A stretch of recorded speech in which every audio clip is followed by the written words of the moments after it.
Tonight on The Right Stuff, we are going down south with my wonderful guest co-host and contributor today, Joe Huddleston. Stay right there.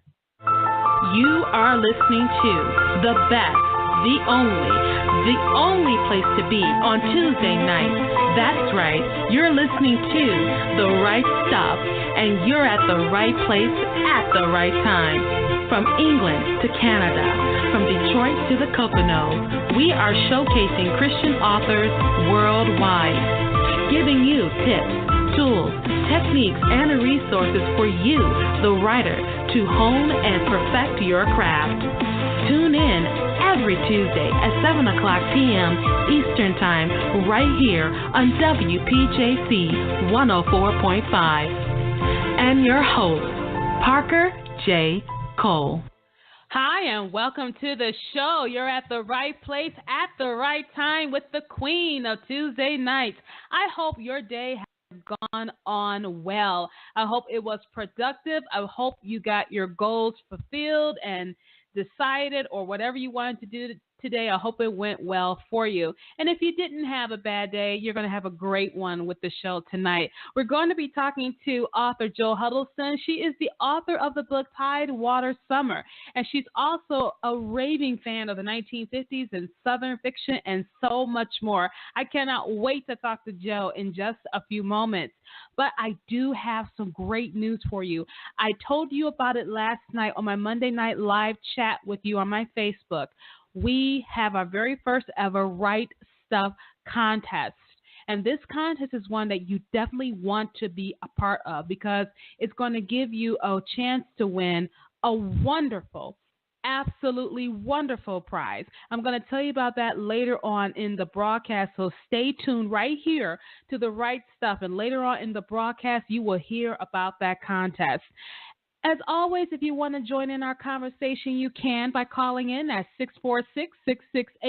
646-668-8485 and then press 1 to be live on air. Or you can hit me on Twitter at Parker J. Cole, #RightStuff, with your questions and comments. We're going to go ahead and take a quick, short break. We'll be back with Joe in just a few moments. Don't go anywhere. More with Parker and her guest on the Right Stuff radio show. We'll be right back. Have you read the latest issue of Sormag Digital, the award-winning literary magazine for multicultural readers and writers? Sormag Digital is available quarterly and showcases interviews with the best authors in multicultural literature. Sormag Digital features craft and business articles for those interested in writing. If you're looking for a good book, check out our book reviews on what's hot in multicultural literature. For writers looking for new readers to get in front of, Sormag Digital is the perfect place to introduce your book. We offer advertising spaces that fit your promotional budget. Get your free subscription on Sormag.com or order a print issue on magcloud.com. If you would like more information about Sormag Digital, check us out on Sormag.com or contact us at sormag@yahoo.com. Sormag Digital is the magazine for multicultural readers and writers. Hi, is your book club in need of some fresh and exciting questions to ask club members and authors at your next book club meeting? Literations, the book conversation game, is 70 thought-provoking questions to really get into an in-depth discussion about the books you and your club members are reading. These questions really get into the characters, the storyline, and into the author's head. These questions may just give you and your book club members a whole new way to get into a new conversation, a literation. Literations is also a great set of tools for bloggers, interviewers, and authors to use a discussion question. Are you ready to get lit? Please visit our website at litversations.com, litversation.com. And please like our Facebook page at Simply Said Reading Accessories. Thank you. We're back, and you're hanging out with the queen of Tuesday night, Parker J. and her guests, right here on The Right Stuff. Hi, and welcome back to the show. You're listening to The Right Stuff here on WPJC 104.5 again. So very excited you are here with me today for the show. We are going to be talking to Jo Huddleston. She is the author of the book Tidewater Summer, but she's also an author who loves to write about the 1950s, the South, and so much more. We're going to be talking to her in just a moment. So if you want to weigh in on our topic, feel free to call in 646-668-8485 and then press 1 to be live on air. Or like I said, hit me on Twitter at Parker J. Cole, hashtag right stuff with your questions and comments. And without further ado, I'm going to introduce Jo onto the show. Jo, how are you doing today? I'm fine. Thank you, Parker. How are you? I am doing good. It's a wonderful, absolutely glorious Tuesday today. I had a great Tuesday. I'm so glad you're here with me to talk about Tidewater and get behind the woman that is Jo Huddleston. So I'm looking forward to our conversation. And one of the things I can always do, I can always just go online and read your bio. But that's kind of boring. I want to know about you in your own words. So go ahead and tell us about yourself. Okay, I'll try not to be boring then. I do like to, this is in my bio, but maybe coming from me it'll be a little bit less boring. It's the truth. I like to laugh with people, but I do not like to laugh at people. You don't have to be around me very long before you know that my favorite vacation spot is the beach, any beach. I don't like to see or hear about people or animals being abused. I can hardly watch some of the commercials on television. And I'm a spectator of sports, and my favorite is tennis. I'm still afraid of the dark, as I was as a little girl. And I'm very fearful of snakes. And enough said on that. Now, that's me personally, and according to my writing, concerning my writing, I've written multiple things, not just books, and I write my novels, as you said, about the 1950s mostly, most of my novels. And I love my Native American South, and I love to write about it. I love to read about it. I mean, who didn't like all the Southern novels that have been put out? I mean, they're just good. And so I'm trying to do a little bit of my part there.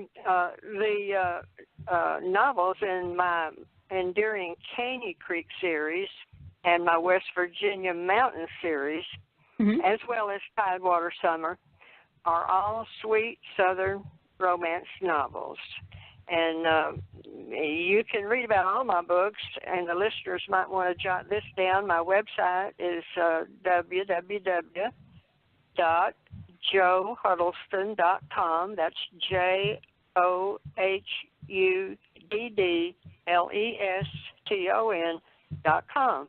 I'd be happy for you to come by, and you can leave me a note if you'd like, or just go in and browse, take a look around. You know, it's funny that you said you were still afraid of the dark, because I am too. And I feel so much better. Like, I'm thinking like I'm too old to be afraid of the dark, but I have a nightlight. I have my bathroom as my nightlight in my home. That is my nightlight, and I do not care who knows it. And one time, the power went out up here for something. I don't know if it was a windstorm, tornado, I don't know. But the power went out, and literally all I had was the computer, because I had my computer on. And me and my dog, Sarah, we both jumped. And Sarah got scared, and she's hiding behind me. I'm like, you're supposed to be the dog. You're supposed to protect me, not hide behind me. But she was just as freaked out as I was, you know. Oh. And I'm afraid of the dark, too. I've been around snakes. I would say I'm fascinated with snakes without wanting to own one. I used to think I wanted to own one, and then a friend of mine had one, and I said I don't want to own one. You know, the curiosity is gone. It's gone, you know. Right. And I like how you say you like laughing with people. I love how you say you like laughing with people. Right, with them, absolutely. Well, I don't know, Jo, because sometimes I laugh at my sisters quite hard, so I don't know. Okay, I don't have any sisters, so I'll let you do that. Right. You know, brings me to my next question here, because you mentioned that several of your books are sweet Southern romances. So what is it about romance that you enjoy?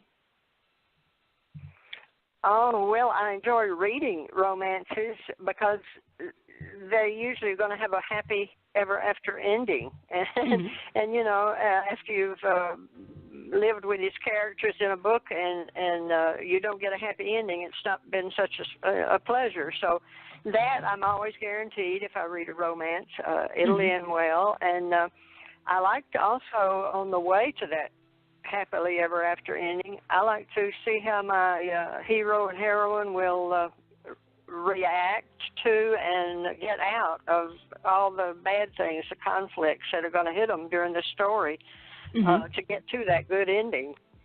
That's basically why I like romance to read or to write, yeah. You know, when I think of Southern romances, I got to go with Gone with the Wind. Okay, I got to go with Gone with the Wind. I read that book when I was like 16 years old, and there's all these critiques about it. Oh, it's a because it was a form of fiction called plantation fiction, and they talk about oh, there's racism. I said I really don't care about that. I'll be honest with you, and I probably shouldn't say that, but I'm just interested in Rhett and oh gosh, somebody took my tongue, her name, but Rhett and his relationship with her and how they nuances and all that kind of stuff, just all the nuance of their relationship and how it was a really good story, and even to this day people still read it, and it's a great story, and I love Gone with the Wind. I read that when I was 16 years old, and I finally understood the movie, because when I saw the movie, I saw it with Clark Gable, and that was good too. The movie was great too, but the book was phenomenal. Just how she was using her word sword, her wordplay, and all that good stuff. But I love that book. But it brings me to my question about, as a Southern girl, what is it about Southern fiction that makes it unique in its own way? Oh boy, Southern fiction, if it's real, and I do research and make my stories really Southern, and if they are really Southern and set in the 50s or earlier, they're filled with characters that depict Southern ways, the South's lifestyle, where Southern men and women use their manners. Well, they still do. They say grace. They listen to their mama and daddy, and they live simply, and they count their blessings. And we call Southern women Southern belles, and they still write thank you notes. And, of course, the old saying, they're always blessing somebody's heart, and they are great hostesses. They pride themselves, the Southern ladies do, to be great hostesses. And the Southern men, we call them Southern gentlemen. They always open doors for their lady. They're always polite, and they do not speak vulgarities in the presence of their womenfolk. And when Southerners love, they're known to just love like crazy, and they're committed and they're loyal. And I do live in the South, and we don't do hurry up very well, and and until our dying day, we always address our elders with yes, ma'am, and no, sir. And do you know who Louis Grizzard was? He's deceased now. He was a Southern writer, newspaper column writer. I think, yes, he had several books too, but to quote him, he said, there is no such thing as being too Southern. So I'll take all of those attributes upon myself. And like I said, I'll always say yes, ma'am, and yes, sir, to my elders, and mind my mom and daddy. I think that's also up here in the North too, though, Joe. For some of us, anyway. I was going to say many of these traits are not just unique to the South. You see them other places, but you will definitely see them in the South. Back to when I said I would always mind my mama and daddy, I wrote one book.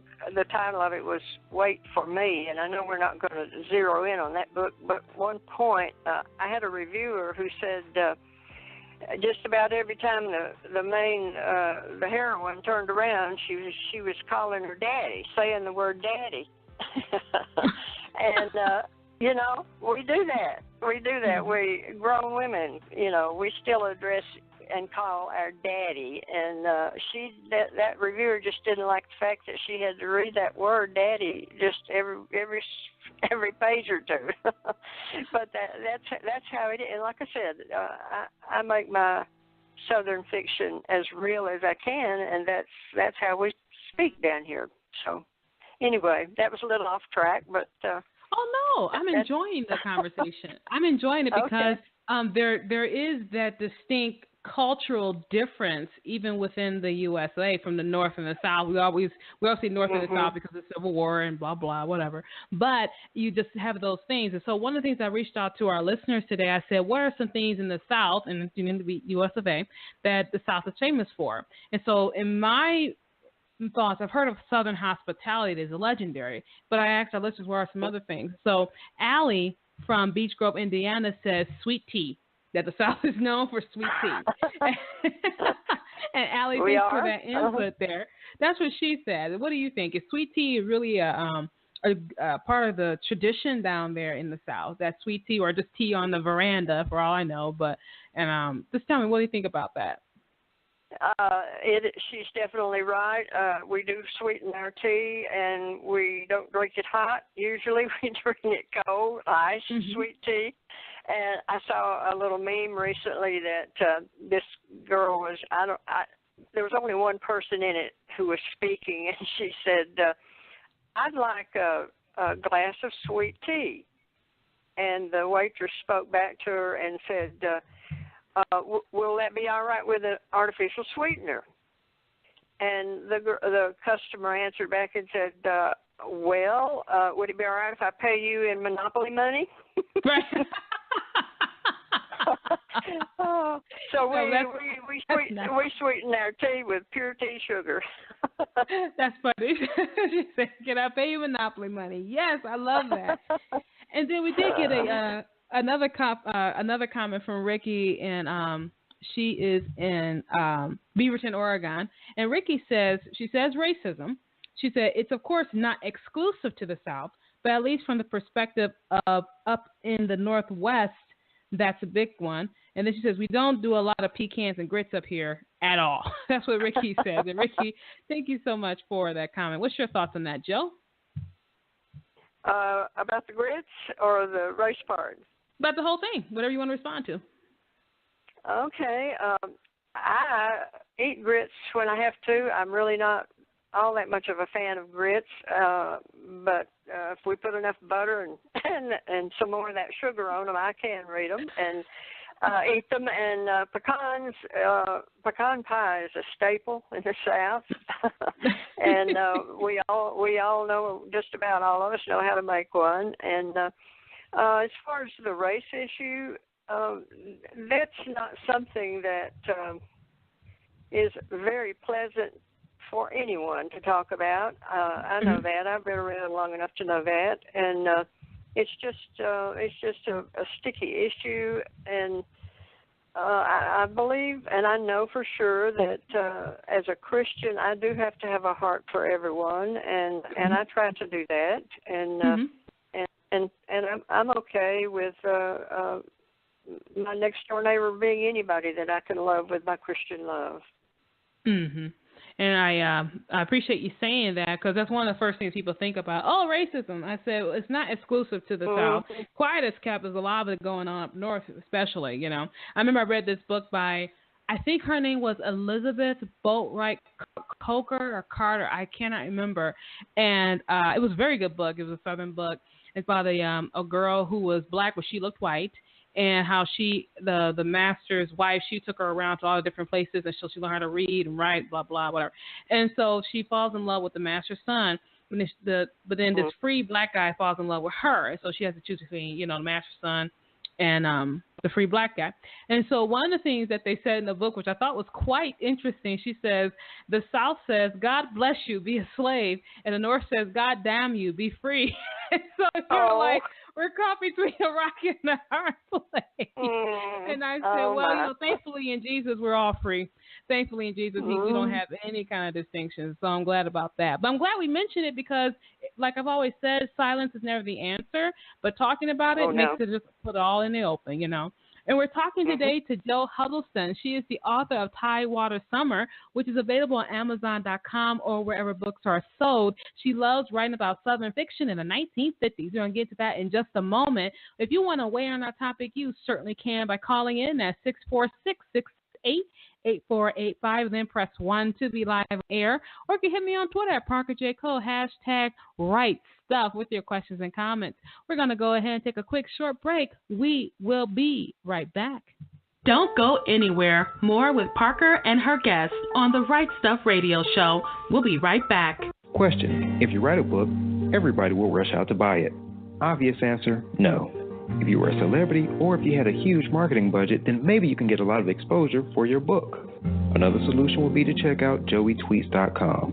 joeytweets.com is a promotion and marketing service with access to over 1/3 of a million followers on Twitter. joeytweets.com has 3 packages available to fit any budget. That's joeytweets.com. joeytweets.com. Get some serious exposure for your books. Authors, are you looking for a new way to get your book in the hands of new audience of targeted buyers? Then a virtual book tour is for you. Right now, virtual book tours is an excellent opportunity for you to introduce your book and who you are as an author. Launching your book is very important. A virtual book tour will connect you with readers. We at WNL, we specialize in book tours, book blasts, radio tours, cover reveals, and Facebook chat. Promoting and marketing your book is what we do. Online publicity, the exposure and the publicity is what you need. Let us help you reach new readers and a new audience. We take care of everything so you don't have to. We set up the tour for you. We connect you with bloggers to advertise your book by way of interviews, guest posts, and reviews. If you are an author of a newly published book, have an upcoming release, or just want to give a previously published book new life, a virtual book tour is your answer. Check our tours out at www.wnlbooktours.com. Visit me on Facebook. I am the owner, Paulette Harper. We're back, and you're hanging out with the queen of Tuesday night, Parker J. and her guests, right here on The Right Stuff. Hi, and welcome back to the show. You're listening to The Right Stuff here on WPJC 104.5, talking to the queen, Parker J., as we talk to Joe Huddleston, who is the author of the book Tidewater Summer, which is, I'm corrected, exclusively on Amazon.com. So you have a Kindle, guess what? Go ahead and get a copy of Tidewater Summer today. If you like Southern fiction and you like a sweet romance, get this one today. It's by Joe Huddleston, and you're going to be absolutely just blessed by the book. And Joe, once again, thank you for being with me on the show to talk about Southern fiction, to talk about the 1950s, sweet romances, and everything in between. Just so glad to have you here on the show. And so the next question I have to ask you, because when I was looking you up for our show and everything, one of the things that you do, you like to write about the 1950s. So tell us why that particular era fascinates you. I think the 1950s were a slower pace. We lived at a slower pace, perhaps, and I think we in the 1950s it was maybe a safer place in America before the 1960s, when we had such upheaval, the Vietnam War and the assassination of 3 of our leaders, and I think the 50s was just great, and then this 60s blasted us, and that's why I think from then on, those who knew or knew about the 50s, they are still a little nostalgic about that decade. Like I said, it was a safer place and a slower pace, I think, would be the 2 main things. So it's kind of like going back to that sweetheart time of American history, kind of like the sweetheart time is right after the war in the 40s, and it's right before the 60s with the upheaval, and so you have this calm period of history where it was kind of like a little bit simpler back then, almost. I think you would probably say that. Yes, and the 50s was a less frantic pace, like you said, a lull after World War II was over, and the citizens back then were very patriotic, respectful of God and country, and again our elders, and respectful of one another, and all of that was appreciated, I think. So you have this love for Southern fiction. Well, you're a Southern girl, and then you have this love for 1950s stories and you like your romance. So tell us, what does your journey to writing look like? How did you begin to start writing in the first place? Oh, do you want the long version or the short version, Parker? Tell us any version you want to tell us. I am all ears. Okay. Did you see Princess Diaries? Did you see that? I saw that ages ago. Anne Hathaway, right? Anne Hathaway. If you remember her, one day she sat down on this low wall outside her high school, and a young man, another student, came by looking for a seat, and he sat in her lap. And when he, this is in the movie, and when he jumped up and walked away, Hathaway looked at her friend and said, "You see, I'm invisible."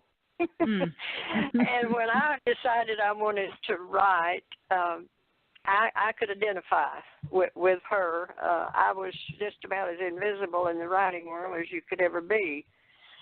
And I knew no better, and so when I decided to write for publication, I wrote short stories, and I sent them off to Good Housekeeping and Ladies' Home Journal, and they got back immediately with a form letter rejection just about as soon as I got back from the post office. So I realized by then that there were some things I must do, and I went to the bookstore in the mall, and I found a couple of writing magazines, took them home and read every page, and I discovered that there were actually writers' conferences for writers to attend. And again, not knowing much about it, I found one that was going to be in Tulsa, Oklahoma. And my husband and I drove there for that, and When I was a teenager, let me back up just a little bit, but my daddy traveled around looking. He worked at defense plants during the war, and we moved a lot. And I was from kindergarten until graduation from high school, I was in about 8 different schools. So many times I was the new girl, on the block. And knowing that when I go into a new place, I finally learned if I would keep my mouth shut and my eyes and ears open, I would learn a lot more and get along a lot better. So when I went to this writers' conference in Tulsa, I kind of did the same thing, and I watched what everybody else was doing, and they seemed to know much more about it than I did. And when they got in line to get their program and their name tag, I got right in line with them, and then I noticed some of them went on to another table to get in line for something. So I got in line with them, and what they were lining up for there was there were sign-up sheets to have a 15-minute appointment with either an editor or a literary agent. And I signed up on one of the sheets. I didn't really take notice of whose or what or which one I should have signed up for. I just signed up for it. I made a note for myself what time it was and what room it was in. And when that time came, I left the little workshop that I was in and went to the room for my 15-minute appointment, and I learned about Karen Ball. She's such a sweet soul. Oh, she was from Tyndale House. Have you met her? Isn't she? Yeah. She's a very fun. That is my sister from another mother. We met at the Southern California Christian Writers Conference. And she's the most glorious woman. Oh, my gosh. And that's so neat that you and I both know Karen. Yeah. I didn't know Karen at that time from anything, and I had been writing at home before the conference. I'd been writing short prayers that women might pray when they found circumstances in their life. And I had taken 5 of these prayers with me. And Karen, bless her heart, she could have said, "Oh, no, you're in the wrong place. I only talk to fiction writers," but she didn't. And my nonfiction prayers were not in her category to help people with, but she let me stay. We talked. She liked my prayers and asked if she could take them back to Tyndale with her. I didn't realize at that moment the significance of that. Oh, my gosh. at all. And I said, of course, I hadn't made copies of them. They were in my computer, but I didn't have copies of them. But I said, sure. And it wasn't too long after the conference that Karen called me on the telephone. And Tyndale wanted me to write more prayers of women in different circumstances. Well, I did, and long story short, Tyndale has published 2 prayer books at the same time by me. One was Amen and Good Morning, God, which was morning prayers, and the other was Amen and Good Night, God, which was evening prayers. And wow. The Amen and Good Morning, God is always free on Amazon. If anybody wants to go to my website and take a look at my books, they'll see how to get that free book of prayers for women. It's Amen and Good Morning, God. And so anyway, after Karen and Tyndall House, I had another 2 nonfiction books published. And then I decided I wanted to write the great American novel, you know. I was so much of an expert. But anyway, my first published novels are in the Caney Creek series, and that series is set in the southern Appalachian Mountains of East Tennessee. And this is where the story gets not so happy. The Appalachian series was percolating in my mind in the late 1990s, and while these stories continue to take shape in my head, in 2001, I received a life-altering neurological health diagnosis, and it had a negative prognosis. And my mind was still okay, still intact, but my body wouldn't do what it was told. My balance while walking was very diminished, and I stopped going to writing conferences. I couldn't keep my hands on a keyboard. I was just here, and I couldn't make my body do anything I wanted to, hardly. But that was in 2001, and this went on until 2008. I began to improve. My health got better. My hands were steadier, and I got into that first book in the Appalachian series. And praise the Lord, I have outlived my doctor's prognosis by 6 years. Amen. How about that? Oh, that is beautiful. No wonder you said, do you want the long version or the short version? I love it. But I'm glad you told us that, because this show is always about encouraging authors to write. And here you are writing in the midst of a bad prognosis, you know, and I thank God for that. Yeah. So thank God for that beacon of light that you gave us here. Looks like we got a caller calling in. We got a caller calling in from West Virginia. Hello? Okay.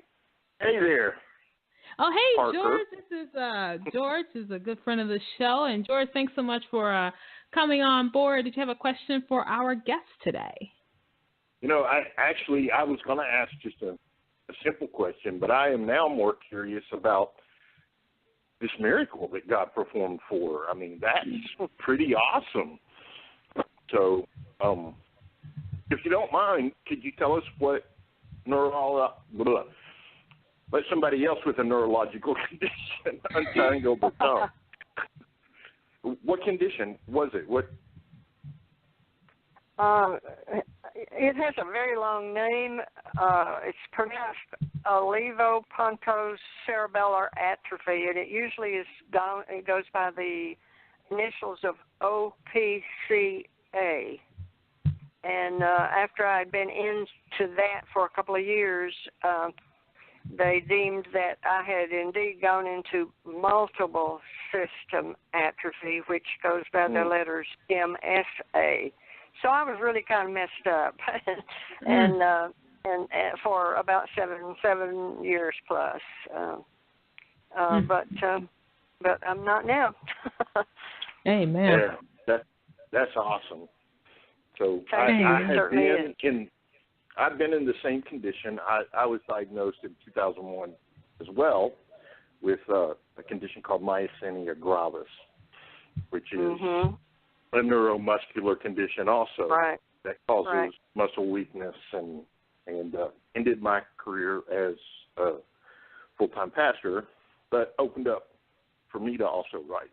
So, it's always encouraging for me to hear other people that God is working through their problems, their conditions, and still using them.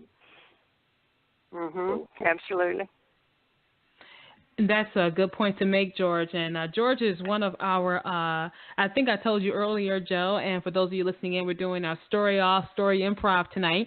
And so George is going to be participating with us along with another author who is waiting patiently on online too. But, we've been having such a good time talking. Joe, I forgot to just talk about Tidewater. So I wanted to talk about Tidewater, because that is the book we're showcasing tonight. George, do you mind put you back on hold? And then we're going to... go for it. Okay, I'll put George back on hold, and for those of you listening in, we're going to do our story off a little bit later, but we're just having a fun time talking to Joe. Again, Joe, thanks for being with me on the show. Now, go ahead and tell us a little bit about Tidewater Summer. What's that all about? I got the idea for Tidewater Summer because, like I told you earlier, I love being at the beach, and I was taken to the beach by my parents preschool age, and ever since then, it's just been my favorite place. And when I'm at the beach, my problems always seem lighter. I know I don't have a phone to answer and stuff like that, but I'm closer to God's creation there, and my troubles just get real light. And I wanted to set a story on a beach, and I thought about a heroine who might visit the beach for an extended stay for restoration from some kind of problem that she had. And I came up with, again, not a very pleasant one, but I came up with a heroine who had suffered physical abuse at the hands of her fiancé.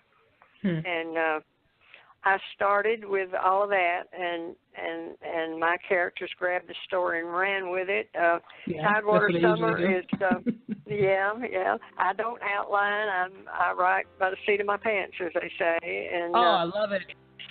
Yeah, and so sometimes my characters do unexpected things, and I just kind of follow along. And you're a writer, you can understand that.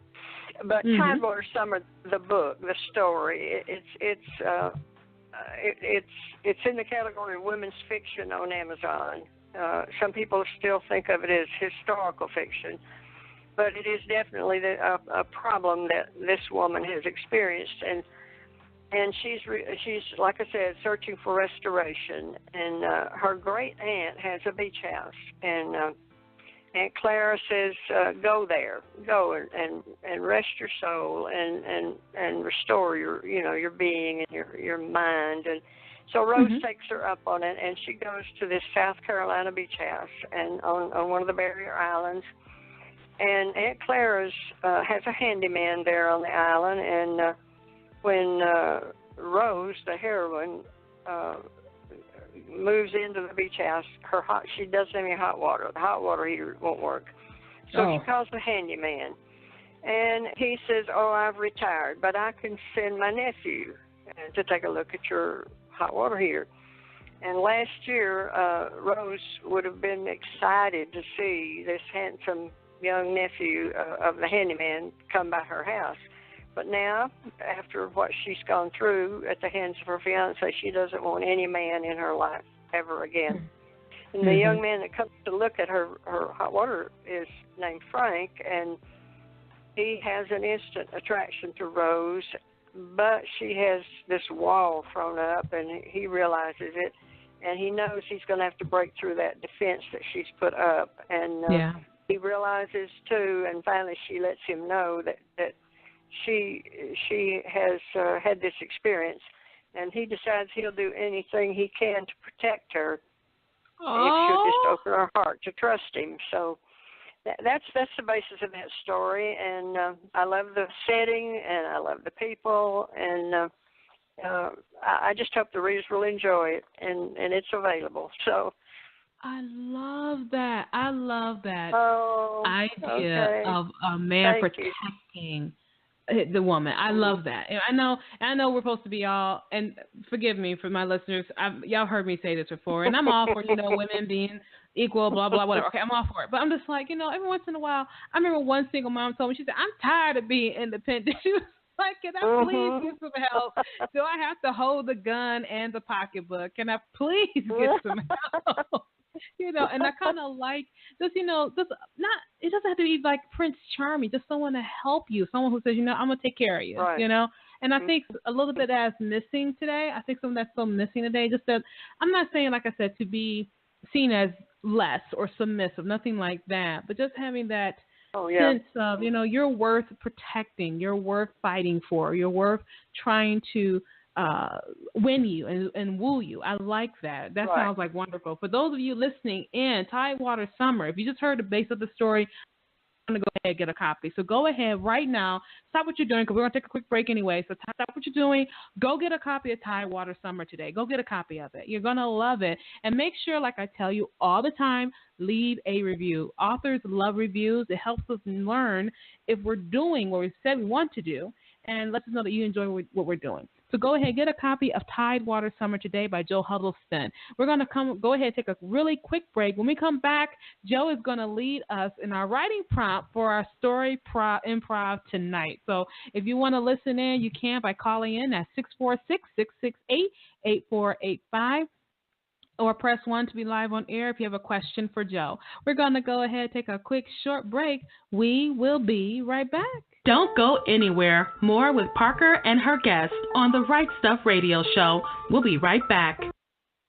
Engaging the culture's imagination through speculative fiction, the Untold Podcast produces audio fiction from a Christian worldview. Find us over at untoldpodcast.com, where we partner with authors to tell science fiction, fantasy, supernatural, and horror stories. Find links at untoldpodcast.com to subscribe via iTunes, Stitcher, and a variety of other platforms. Each month we produce high-quality audio fiction that's free to download and free to listen. Our submissions are open, and we're always looking to add another great story to over 24 hours of narrative entertainment. Find all of our audio fiction over at www.untoldpodcast.com. God gives humans the gift of making amazing stories to glorify Him. At speculativefaith.com, our ministry is to help fans explore fantasy, science fiction, supernatural stories, and beyond from an intentional and biblical Christian perspective. We share daily articles and have extensive archives tackling hot topics like end times beliefs, the art of writing, creative excellence in the Christian subcultures, discernment, sex, magic, Harry Potter, and space aliens and the Bible. If you are a parent or anyone else with a discriminating palate, our reviewers explore fantastical novels, movies, television, and games in light of God's beauty, goodness, and truth. Want to find Christian stories? The Spec Faith Library lists every fantastical novel we can find from a Christian author. It's all part of our mission to discern, engage, and enjoy fantastical human creativity in honor of our Creator, Jesus Christ. SpeculativeFaith.com, exploring fantastical stories for God's glory. We're back, and you're hanging out with the queen of Tuesday night, Parker J. and her guests, right here on The Right Stuff. Hi, and welcome back to the show. You're listening to The Right Stuff here on WPJC 104.5, part of PJC Media Network. Let me tell you, I am so excited right now. We've been having such a great time talking to Joe Huddleston. She is the author of the book Tidewater Summer. And if you love sweet Southern fiction in the 1950s, you want to get every single copy of her book. And she also has 2 books devoted to morning and night prayers that was published by Tyndale. So go ahead and get a copy of those too if you want to get inspiration and help for your prayer life. The one prayer, Amen and Good Morning, is available for free on Amazon. It's always free. So go ahead, download a copy of that, and then download a copy of Tidewater Summer. Make sure you leave a review when you finish. Joe, thanks again for being with me on the show. I have just enjoyed our time together. And so we just recently started this story improv on The Right Stuff. I pulled it from when I went to Southern California Christian Writers Conference, and I did it there, and I enjoyed it so much. I said, you know what? I want to incorporate that into the show. And so we were doing it once a month now. And so you're going to give us a writing prompt that myself, George McVeigh, who is the other author online, and then Lynette Roman. She's going to join us, too, to see if we can kind of get a story going just from your writing prompt there. So I'm going to put everyone on the air. George, are you there? Yep. And then Lynette, are you there? Yes. All right, Lynette, for those of you who remember, Lynette is my twin sister, so she's here on the show with me. So I'm really excited. Lynette Really? and George, let's see what, Hey, let's see what, go ahead, George. I no twinning on this thing. Don't use them twin powers against me. Don't what? He said no twinning, twin power. Ain't no power. Oh. And Lynette said there is no power, so. Yeah, sure. He said, yes, there is. So, Joe, I want you to go ahead and start us off with that first prompt, and then, George, you're going to pick up the banner. Of course I am. Okay, here we go. Susan arrived home from work later than usual. She unlocked the front door. She stepped into the house and flipped the light switch. No light. She flipped the switch off and then on again. Still no light. And I guess that's where I pick up, huh? Yep. And then she remembered, I was supposed to pay the light bill today. If only she had remembered earlier, she wouldn't come home without any light. What was she going to do? She needed to get the ice cream put up, but it wasn't going to do her any good at all. So she had no choice. She grabbed the emergency flashlight, turned it on, went to the kitchen, grabbed a spoon, and dug into the ice cream. Ice cream for dinner. What could be better? Then Susan heard a noise behind her. Wait, was somebody in the house? With the ice cream still in her hand, in one hand, and the spoon in her other, she turned around. She saw a dark shadow against the wall. Hello? Is someone there? And the shadow said, I see you have ice cream. Lynette, go. You know what, honey? I forgot you were coming home. Her husband came home, and he said, where's the second spoon? And she says, there is no second spoon. This is mine. You go get your own and turn on the lights while you're out. Make sure you pay the light bill while you're gone. He says, that's funny.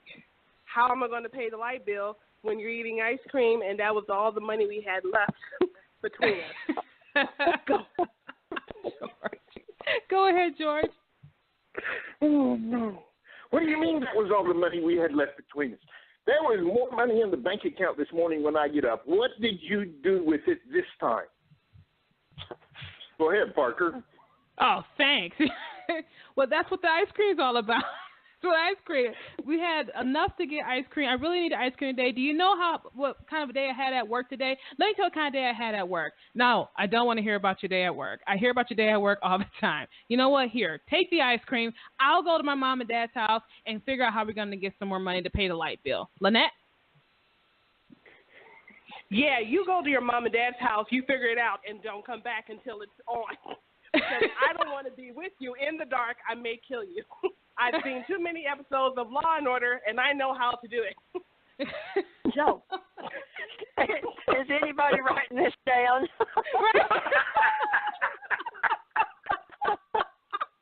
It'll be recorded. It's recorded. Oh, that's right. Oh. George, go ahead. You may watch Law and Order. All right, here we go. Are you ready? Go ahead. You may watch Law and Order, but I have seen Prince of Thieves, and I will carve your heart out with this spoon. Unless you get yourself under control. We have no money because you're always buying ice cream. I'm sick and tired of it. This is it. I will get the money this time, but there will be no more ice cream in this house. Parker. If there's no more ice cream in this house, this is grounds for divorce, Susan said, as she took another scoop of the ice cream. Matter of fact, if I never have vanilla ice cream again in my life, we will never have another relationship. So go to your mom and dad's house. Go ahead and get the money, as long as you know that besides the bills getting paid in this house, there must be ice cream in this house. If there's no ice cream in this house, we're over. We're through. Lynette. Wow, honey, that was a mouthful. Eat your ice cream so I don't have to hear you talk anymore. Goodbye. And I'll call you when you're all done with your ice cream, because I cannot believe we're talking about ice cream when the lights are out and you use the last bit of money on ice cream instead of a pizza. I don't like you right now, and I'm going to pray my strength in the Lord before I call you or talk to you again. At least my mom's got food. Bye. That's right. Throw that up in my face. Every time something goes wrong, it's your mom has this and your mom has that. Well, we would have it too if you would quit buying ice cream all the time. You know Therefore, what? I will go to mom's house and she'll make me a pizza. Goodbye. And went out the door, slamming it behind it. And Susan said, okay, George. Okay, George, you can turn the lights on now. The end, right? The end. The end. Oh, I enjoyed that. I like how she set us all up, Joe. I love how she set us all up. I totally love that. George. George and Lynette, thank you. I love that. I love that. George, Lynette, thanks for being with me doing the story improv. I want people to know where they can find you online. So go ahead, give us your website and your newest work that you have out there. Why do you do that to me every time you do that to me? Yes, I do. Go ahead, Lynette. You go first while I look up my website. I am on www.LynetteRoman1297.com. And my Facebook is Lynette Roman as well. I'm working on my latest 7 Weeks of Autumn. Hopefully that'll be out by August 21st. And for those of you who didn't know, that is my twin sister, and I'm very proud of her. She's been writing fantasies, and now she's in the romance. She's going to go back into fantasy. So, Lynette, thanks for being with me, and as always, your support. I love you, dear sister. Love you, too. Thanks so much. And then, George, did you find your website yet? Just put it on the wall somewhere. Okay. It's georgemcveigh.weebly.com. And then also on Amazon. And actually, I have a book coming out at the end of this month, I think, and it's the next in the Java Cupid series that Parker and I are working on together. Mm-hmm. There's one coming out in a couple of weeks, and then mine will come out the end of the month. And mine is called Java Harmony. And it's that summer, is, it's a summer-winter romance. So. And, yeah, for those of you who don't know, George is a wonderful they say men can't write romance, but George will take that and will take your opinion and he will put in that sweet tea we were talking about earlier, Joe, and have you drink it. Because he could definitely write a great romance. He's written both Christian romance and secular ones. And so George is a wonderful author. And, George, thank you so much for being part of our story improv tonight. Thank you. You're welcome, Parker. Talk to you later. Hey, Joe, I enjoyed that. That was a great prompt you gave us. I think I'm glad. I think we ran with it. Know where it's going. I liked how we were all like hollering about the ice cream. Like you bought the ice cream before you paid the bills, and for some of us, that makes a lot of sense.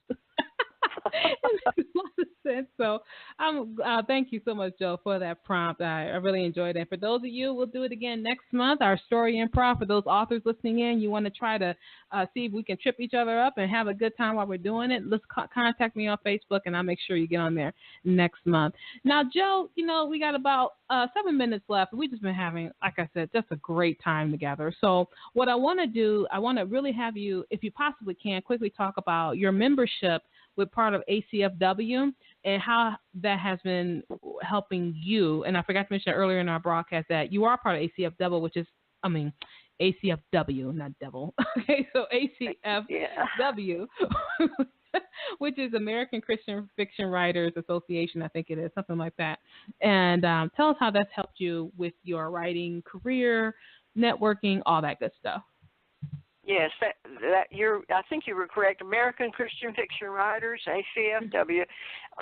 a writer's life and mine, anybody's, is many times a solitary time. You know, we get off in our little make-believe world and create, but we need contact with other people. And if you don't have anybody around that can talk to you about writing, ACFW just gives you a great opportunity. I can ask those folks on the email loop questions about different things, and they're so happy and eager to help me, and that's just a big opportunity for me, because I may get in trouble by saying this. I live in a college town where there's a university, and novels by romance writers aren't esteemed too highly. They're more into literary books, and I need the networking and the outside contact with ACFW writers, and it's been a joy for me to be a member, and I really like it. You know, this show, I want to let people know where they can find you online, so let us know what your social media outlets are. All right. Of course, my website, again, is www.joehuddleston.com. And while you're there, you can sign up for my mailing list and read about all the books that I've written and see their covers. And you can also read the first chapter of every novel and novella that I've written free on my website, first chapter. And I'm on Facebook with, of course, facebook.com/Joe S. Huddleston, or my author page at Facebook is facebook.com/Southern Novels. And I'd just be happy to be in contact with you. Jump on there and leave a comment for me anytime. You know, Joe, we've had such a great time with you today, and I'm so thankful that you took time out of your schedule to be with us today. This show is always about encouraging authors that God gave the gift to write to pick up the pen and write. So in a few moments we have left, we've got about 2 minutes. In a few moments we have left, go ahead and encourage those authors out there whom God has given the gift to write to pick up the pen and do so. Okay. If you want to write for publication, there are rules, and you must learn those rules, but then after you learn them, you'll know which ones you can bend, if necessary, in your writing. And we mentioned Gone with the Wind a while ago. If you're writing for publication, don't ever give up, because Gone with the Wind was rejected over 25 times before it got published, so don't give up. And finally, there's really no secret formula for a bestseller, but you do have to write a good book, a good story that grabs your reader on the first page and never lets go until the story is over. And you mentioned the talent that God has given us to write, and if I have what little talent I've got did come from God, and I have got to be the best steward of that gift from Him that I can be. So that's what keeps me going sometimes. Joe, what wise words to end the show on, especially you said that God made the talent He gave us, made us steward over, and thank you for that insight into that. I really appreciate that, and thank you so much for being with me on the show today. Thank you, Parker. I appreciate that, and thank you for having me. And we were talking today to Jo Huddleston. She is the author of the book Tidewater Summer, which is available on Amazon, exclusively on Amazon. And also check out her other books at joehuddleston.com, where you can sign up for her newsletter. You can read every first chapter of all her books, and you can sign up for her newsletter and keep up to date with what she's got going on. And it was so wonderful having Jo on the show today, because she talks about why she loves the 1950s. She talks about the uniqueness of the Southern culture of the U.S. of A. and how she incorporates all that into her book. So if you like the Southern culture, you like the 1950s, you like a sweet romance, pick up a book by Jo Huddleston today. And make sure you pick up Tidewater Summer today on Amazon right now. Make sure you leave a review. Thank you so much for joining me for this edition of The Right Stuff. I am the queen of Tuesday nights, Parker J., and you have a wonderful, absolutely glorious, blessed day. Thank you for joining us for this edition of The Right Stuff. Follow Parker online at parkerjcole.com. To hear this show and other shows, visit the show archive at therightstuffradio.wordpress.com. We'll be back same time next week, 7 p.m. Eastern Time.